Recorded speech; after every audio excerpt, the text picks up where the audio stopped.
पहाड़ों पर घूमने जाना और यहाँ ठहरकर मैगी खाना, ये चाहत हर किसी की होती है और आप में से भी बहुत से लोगों की होगी। हिमाचल की वादियों में मस्ती करने की कुछ ऐसी ही चाहत लेकर हिसार के Haryana school of digital marketing के 17 छात्रों का एक ग्रुप और बेंगलोर का एक परिवार भी हिमालय में समय बिताने के लिए पहुंचा था। चैत्र नवरात्र के पहले दिन यानी बीते 30 मार्च रविवार को छात्रों का ये ग्रुप कुल्लू की धार्मिक नगरी मणिकर्ण घूमने पहुंचता है। इन सभी को इसी दिन हरियाणा लौटना था, लेकिन कुदरत को तो कुछ और ही मंजूर था। इन 17 छात्रों में से मनीष, गुलशन और दिनता मैगी खाने और चाय पीने के लिए सड़क किनारे चले गए थे। यहाँ आसपास कई लोग खड़े थे, पर्यटकों की गाड़ियाँ पार्क थी। यहीं पर बेंगलोर के रमेश कुमार अपनी बेटी वर्षिणी और परिवार के साथ मौजूद थे। इस दौरान तेज तूफान की वजह से पहाड़ी से चीड़ का विशालकाय पेड़ टूटकर गिर गया और साथ ही सड़क पर कुछ पत्थर भी गिर गए।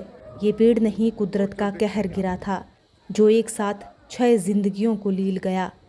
जो जहाँ था वो वहीं खड़ा रह गया। किसी को पलक झपकने तक का मौका नहीं मिला। पल भर में इस जगह का नज़ारा एक दर्दनाक घटना स्थल के रूप में बदल गया था। मणिकर्ण गुरुद्वारा के पास चीखों पुकार मच गई थी। बेंगलोर के रमेश कुमार ने अपनी आंखों के सामने अपनी बेटी और परिवार के साथ ये दर्दनाक हादसा होते हुए देखा तो वे हदस गए।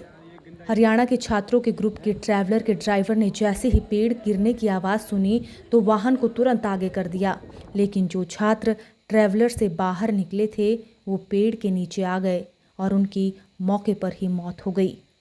घटनास्थल पर मौजूद लोगों ने घायलों की मदद के लिए तुरंत जद्दोजहद शुरू की, लेकिन जो लोग पेड़ के नीचे दब गए थे वो बुरी तरह पिचक चुके थे और उन्हें बचाया नहीं जा सका। इस हादसे में 6 लोग दम तोड़ चुके थे। मृतकों में हिसार के छात्र मनीष, गुलशन और दिनता भी शामिल थे। इस दर्दनाक हादसे में 7 लोग भी घायल हुए। बीते सोमवार को 6 मृतकों के शवों का पोस्टमार्टम क्षेत्रीय अस्पताल कुल्लू में किया गया और फिर उन्हें परिजनों को सौंप दिया गया। इस दौरान बेंगलोर के रमेश कुमार वर्षिणी के शव को देखकर बेसुध हो गए थे। जब वे शवगृह के बाहर पहुंचे तो बेटी का नाम लेकर रो पड़े। स्थानीय विधायक सुंदर सिंह ठाकुर ने उनका ढांढस बंधाया और कुर्सी पर बैठाया, जहां वे कुछ समय के लिए बेसुध हो गए थे।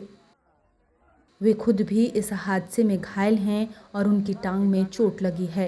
हादसे में न केवल उनकी बेटी की मौत हो गई बल्कि पूरा परिवार घायल हो गया। उनकी पत्नी और बेटे की हालत उस समय गंभीर थी और उन्हें रात को ही कुल्लू अस्पताल से बेंगलुरु ले जाया गया। नवरात्रि के पहले दिन इस परिवार पर दुखों का पहाड़ टूट पड़ा था और यह हादसा कई परिवारों को गहरे जख्म दे गया था।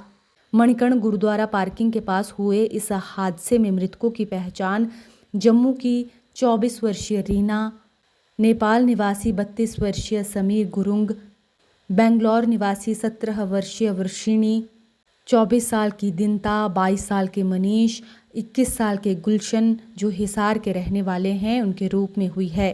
वहीं घायलों की पहचान 53 वर्षीय रमेश कुमार जो बेंगलुरु के रहने वाले हैं, उनकी पत्नी 49 वर्षीय पल्लवी रमेश और उनके बेटे 24 वर्षीय भार्गव के रूप में हुई है। इसके अलावा 42 वर्षीय विक्रम आचार्य जो असम के रहने वाले हैं, 23 वर्षीय प्राची, 40 वर्षीय तुम्बा आचार्य और 34 वर्षीय साक्षी जो बेंगलोर की रहने वाली है उनके रूप में की गई है।